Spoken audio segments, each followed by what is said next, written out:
আসসালামু আলাইকুম, আশা করি আপনার সবাই ভালো আছেন। হিন্দু ভাইদের জন্য নমস্কার। তো আজকে আমি একটা কালী চালান মন্ত্র দেবো। এই মন্ত্র দিয়ে শুধু মানে এক কথা সব ধরনের কাজ করতে পারবেন, শুধু যে বান বিচ্ছেদ তা না, সব ধরনের কাজই করা সম্ভব।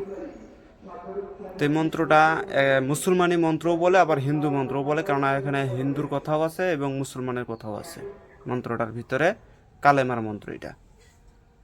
তো মন্ত্রটা আমি একটু পড়ে শোনাইতেছি, হয়তো বা এটা আমি কিন্তু এটা কয়েকজন কাকে দিয়েছি, সবাই রেজাল্ট নিতে পারছে এটার। তো আপনারাও পারবেন, এটার মাধ্যমে আপনারা বশীকরণ বান বিচ্ছেদ সবই করতে পারবেন। তো মন্ত্রটা আমি বলবো, তার আগে নিয়মটা বলি। এটার পূর্ণাঙ্গই কিন্তু কালী মন্দিরের যাইতে হবে অবশ্যই। অমাবস্যা, শনিবার, মঙ্গলবারের গভীর রাইতে যাইতে হবে। যাইয়া যদি কোনো বশীকরণের কাজ করেন, তাহলে ওই মেয়েকে যদি হাজির করতে চান, তাহলে কালীর থানের মাটি আপনাকে নিতে হবে। কালীর থানের মাটি নিয়ে ওই মূর্তির সামনে দাঁড়াইয়া মন্ত্রটা একটা ঘিয়ের বাতি জ্বালাই দিবেন, জবা ফুল রাখবেন পঞ্চমুখী, রেখে দিয়া ওই মন্ত্রটা 21 বার পাঠ করবেন। ওখানে 21 বার পাঠ করে মাটির মধ্যে দম করবেন, বাম ঠ্যাঙের উপরে ভর করে। করার পরে তারপরে এই মাটিটা নিয়ে ওই মেয়ের বাড়ি ফালাই দিয়ে আসবেন। 24 ঘন্টার ভিতরে মেয়েটা বাইরে হয়ে আসবে। আর যদি বানের কাজ করেন, তাহলে এই মন্ত্রটাই শুধুমাত্র ওই শ্মশানের মাটিটা নিয়ে ওই একইভাবে শত্রুর নাম উল্লেখিত করে একইভাবে মন্ত্রভূত করে শত্রু বাড়িতে ফালাইয়া দেন। ওই শত্রুকে কালি আকারে সারকার করে ফেলাবে। তো এক মন্ত্র দিয়ে অনেক কাজ হয়। আপনারা মন্ত্রটা দিতেছি, আপনারা ওখানে করে নেবেন, কিন্তু এটা কালীর থানের কাজ, তাই কালীর থানেই করতে হবে। তো মন্ত্রটা আমি বলতেছি, আপনারা শুনেন।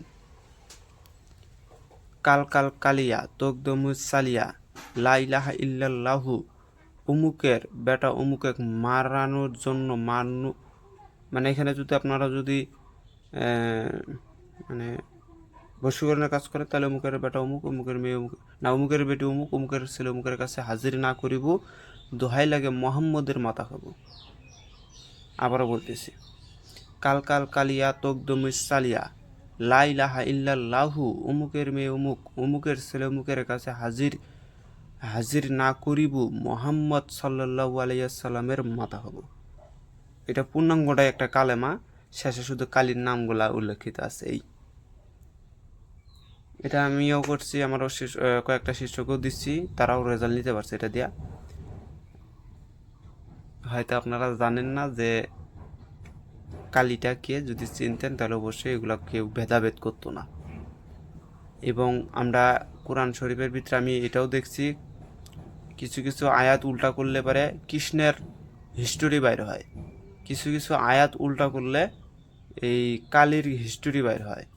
এরকম মানে সনাতনীর যে কিছু লীলা খেলা আছে, এগুলো কিন্তু বাইরে আসে করে কোরআনের আয়াত উল্টা করলে। সেই জন্য করে এটাকে উল্টা করার নিষেধ আছে। কেননা একদিন আল্লাহ নিজেই বলছে যে আদমকে তৈরি করার পরে সেই আদম যে একটা কোরআন, সেই কোরআনকে পড়ার জন্য করে এই আজরাইলকে বলা, সরি, আজাজিলকে বলা হলে যে তুমি একটু কোরআনটা পড়ে দেখো, আদম কোরআনটা পড়ে দেখো। তো তখন তিনি কী কাম করলো, ওই আদম কোরআনের সিধা মুখ থেকে না পড়ে উল্টা মুখ থেকে পড়া শুরু করছে। তখন আল্লাহ বলে যে উল্টা মুখ থেকে পড়ো না, উল্টা মুখটা হচ্ছে আগুন, তুমি সিধা মুখ থেকে পড়ো। আজাজিলে কয় আমি উল্টাটাই পড়বো। তো এখানে অনেক হিস্টোরি আছে। তো উল্টাটাও যাতা কথা না, যার হচ্ছে পিঠ তার বুক আছে, আর যার বুক আছে তার পিঠ আছে, এটা এটা মানতেই হবে।